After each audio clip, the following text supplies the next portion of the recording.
আজকে রেজাল্ট দেবে, আল্লাহ জানে কি করবো।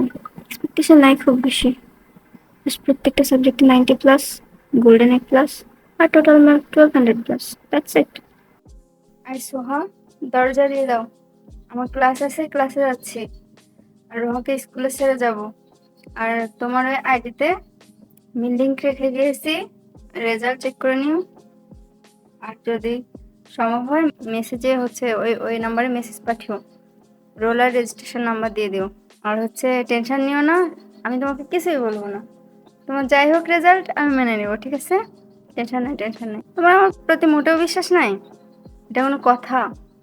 অনেক কষ্ট করো না, ফারিস ডিস্টার্ব করে, রোহা ডিস্টার্ব করে, বাসায় এত ঝামেলা ঝগড়াঝাটি, তার মধ্যে তুমি যা পড়ছো তাতেই হবে, কোনো সমস্যা নেই।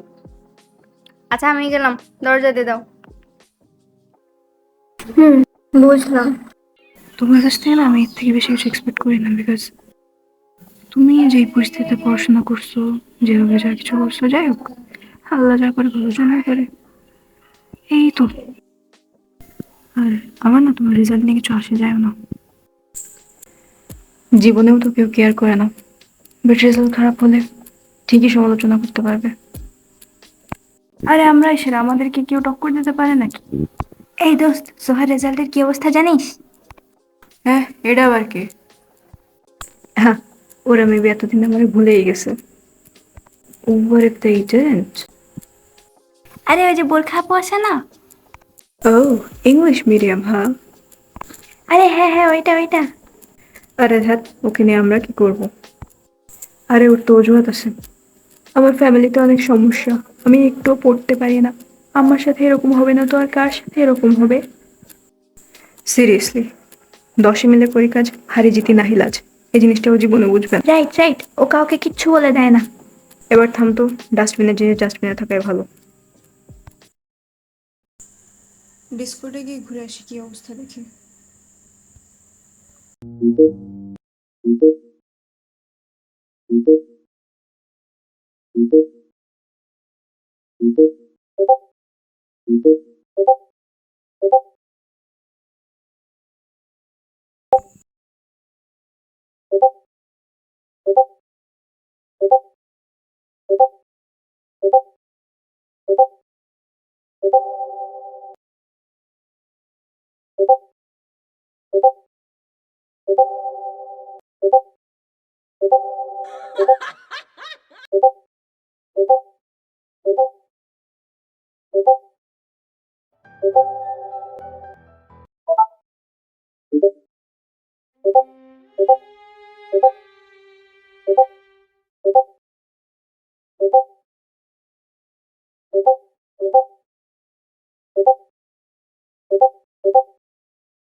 Wow.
Oh my god.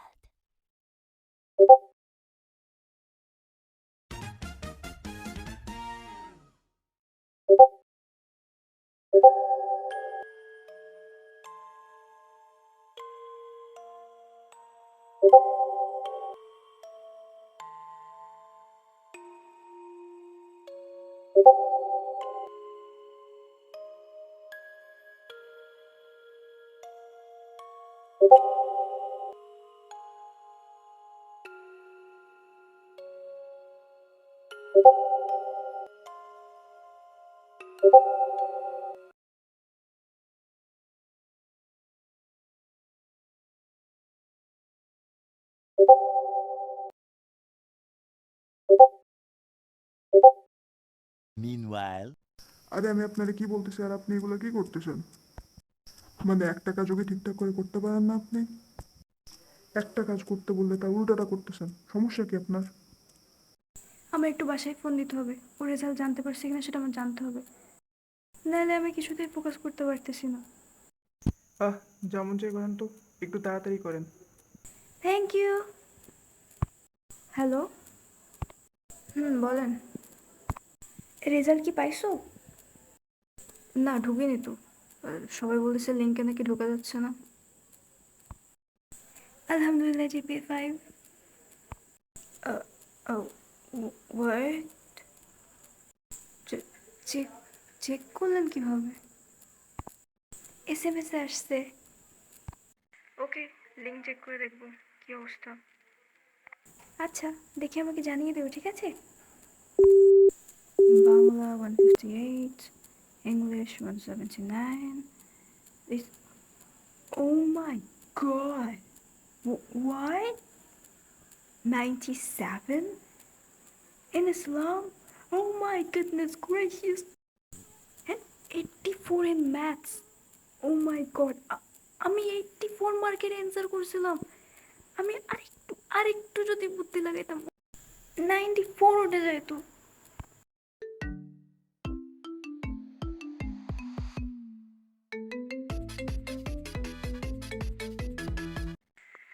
কি খাবো বলো? মিষ্টি আনবো নাকি ফল? কিছুই লাগবে না। এটা কোনো কথা হলো নাকি? তুমি এই প্লাস পেয়েছো, তুমি কিছুই খাওয়া না? মিষ্টি আনহেলদি, আর এমনিতেই বাসায় সমস্যা চলতেছে, ফলের দরকার। ঠিক আছে, তাহলে কেক বানাবো, আর সবাইকে মিষ্টি দেওয়ার জায়গায় কেক দিব, কেমন? তাই ভালো হবে। তো সবার রেজাল্ট কেমন হলো? এই তো আপা এই প্লাস আসছে। ও, তো গোল্ডেন আসেনি তাই তো? what? তো হ্যাঁ, এই প্লাস পাওয়ার জন্য থ্যাংক ইউ। এর আগের এক্সামগুলোতে আরো ভালো করবা। তুই কি ছাড়বি? I am so happy. You sure are? তোমার খুশি লাগছে না? তুমি তো ভাবছিলে বাংলার ম্যাথের জন্য না জানি কি না কি হয়ে যাবে, তাই না?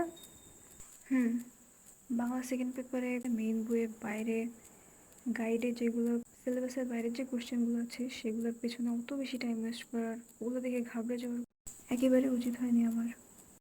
তোমাদের এই বিশাল সফলতায় আমি খুবই আনন্দিত। তোমাদের এই ব্যাচের একটা স্টুডেন্টের রেজাল্ট কার্ডে যেটা দেখলাম, তার টোটাল মার্ক 1270। আমি পুরো অবাক হয়ে যাই ওই শীটটা দেখে। আর আমি তো জাস্ট 1186 নিয়ে পড়ে আছি। ছি, তোমার কি মন খারাপ সোহা? সবাই গোল্ডেন এ প্লাস করছে, আর তুমি দেখো, তুমি যাই কিছু করছো না কেন, এগুলো কিন্তু সবই তোমার প্রাপ্য। তুমি কি এক কলমও কারো কাছ থেকে দেখে লিখছো? No, right? So cheer up. নাকি তোমার এই জন্য খারাপ লাগতেছে যে সবাই শোনাশুনি করে লিখছে, তুমি এর কাজটা করো না বলে তোমার রেজাল্টটাই খারাপ হয়ে গেল? ঠিক আছে, নেক্সট টাইম থেকে মানুষের কাছ থেকে হেল্প নিও, সমস্যা কি? হ্যাঁ, না না, আমি তো তা বলিনি। আমি মনে করছি আমার গোল্ডেন এ প্লাস মিস গেছে, তার জন্য আমি মন খারাপ করছি কিনা তাই জিজ্ঞেস করছেন আপনি। মানুষের কাছ থেকে দেখে লিখতে পারে না, এই জন্য আমার জীবনে মন খারাপ হবে না। বাট ইটস জাস্ট দ্যাট যাদের রেজাল্ট কখনো এ প্লাসের ধার দিয়েও ভিড়তো না, তারাও এ প্লাস পেয়ে গেছে। লাইক আই আমি লাইক বিলো অ্যাভারেজ ক্যাটাগরিতে পড়ে গেছে এখন। শোন, তুমি যেটা করছো সেটা না তুমি একাই করছো, মানুষের মতো 10 জনের ব্রেন নিয়ে তো আর করনি, তাই না? So you should be proud. কিন্তু হ্যাঁ, তুমি যদি একটু স্মার্ট হতে, তুমি যদি একটু কেয়ারফুলি পড়তে, বাংলা সেকেন্ড পার্টে তুমি 9টা পরিচ্ছেদ ফেলে রেখে এক্সাম দিতে চলে গেছো কীভাবে? মেইন বইয়ের থেকে খেয়াল না করে তুমি গাইডের থেকে বেশি খেয়াল করছো, আর মেইন বইয়ের থেকে কোয়েশ্চেন বেশি আসছে, তাই না? বাংলা সেকেন্ড পেপারের পরিচ্ছেদগুলো আমার অনেক ভালোভাবে পড়া ছিল, তাই আমি ভাবলাম যে আবার সেই জিনিসগুলো পড়ে আবার টাইম ওয়েস্ট না করে নতুন কিছু পড়ি। And yes, that was my worst decision ever. Basically previous year কোয়েশ্চেনগুলোর মধ্যে অনেক কোয়েশ্চেন্স ছিল যেগুলো আমাদের সিলেবাসের বাইরে, তা আমি ভাবছি ওইগুলা মেবি সিলেবাসের বাইরের থেকেই আসছে।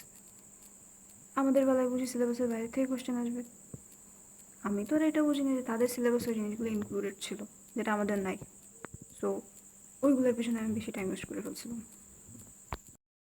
আর ম্যাথের ক্ষেত্রে দেখো,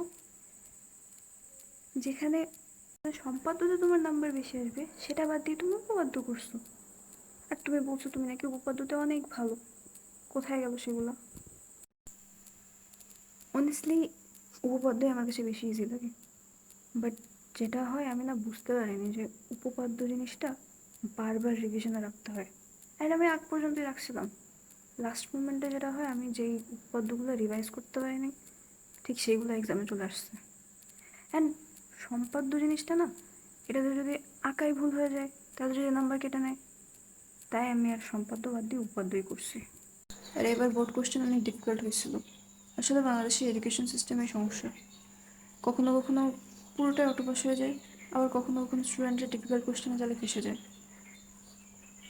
আর প্যারেন্টসদের আবদার, তারা সবসময় নিজেদের সন্তানদেরকে শেখায় যে তোমরা একজন আরেকজনকে হেল্প করো, এক্সাম টাইমে একজন আরেকজনেরটা দেখে লেখো, শুনে লেখো। এটা তো স্কুলের এক্সাম না, এটা বোর্ড এক্সাম, তোমাদের এই রেজাল্টটা অনেক বেশি ম্যাটার করে। বাট তার মানে কি এই যে দেখে লিখতে হবে বা চিটিং করতে হবে? যাই হোক, এইচএসের জন্য এবার আদা জল খেয়ে লেগে যাও, কোনো ধরনের এক্সকিউজ এবার কাজে লাগবে না বলে দিচ্ছি। এক্সকিউজ? কোনো ধরনের সিলি মিস্টেক আমি সহ্য করবো না। প্রত্যেকবার এরকম বড় বড় এক্সাম দেওয়ার পর একটা নির্দিষ্ট সংখ্যক জ্যোতিষ্ক আমাদের মাঝে থেকে হারিয়ে যায় কেন? প্রত্যেকটা পরীক্ষার জন্যই আমাদের যে জান লাগিয়ে দিয়ে পড়াশোনা করি, বাট আনফর্চুনেটলি অনেক সময় আমাদের এক্সপেক্টেড রেজাল্ট আমরা পাই না। But does that mean it's the end of the world? No. And trust me, I know what it feels like, যখন আমাদের সর্বোচ্চটা দিয়ে আমরা পরিশ্রম করি অথচ আমাদের এক্সপেক্টেড রেজাল্ট পাই না। That hurts, that just hurts like help. So অনেকে মৃত্যুর পথ বেছে নেওয়াকে শ্রেয় মনে করে। হ্যাঁ, এটা অনেক ডিফিকাল্ট। আমি এত হার্ড ওয়ার্ক করছি, তারপরেও আমাকে হয়তো শুনতে হবে তুমি সারা বছর কী করছো এটসেট্রা। এগুলোর অ্যান্সারও না তখন ঠিক দেওয়া যায় না। And that's why I guess অনেকে জাস্ট ইয়া। বাট অনেস্টলি প্রত্যেকটা ফেলিওরের পর আমাদের একটা জিনিস বুঝতে হবে যে না, আমাকে ইমপ্রুভ হতে হবে। আমি যেরকম ছিলাম আমাকে সেরকম থাকা যাবে না। একটু হাসলে যদি বলি, সুইসাইড মানুষের কাছে এসকেপ, বাট আমার কাছে it's like escaping from responsibilities. And হ্যাঁ, responsibilities tackle করা অনেক difficult task. But am I that weak to that point that I have to die? I have to kill myself? Well, if I am, then I have to get stronger. Because দুনিয়াতে struggle করে বেঁচে থাকা ছাড়া না আর অন্য কোনো উপায় নেই। অ্যান্ড দিন দিন দুনিয়া আরও বেশি টাফ হচ্ছে। সো মেইন কথা হলো, একটা রেজাল্ট আমার জীবনের মূল্য নির্ধারণ করে না। I didn't get enough marks, so I don't deserve to live. That's not how it is. Your life is precious. And if you feel like it's not, then try to improve yourself. Try to become a better version of yourself. You don't need to change yourself. Just try to be better.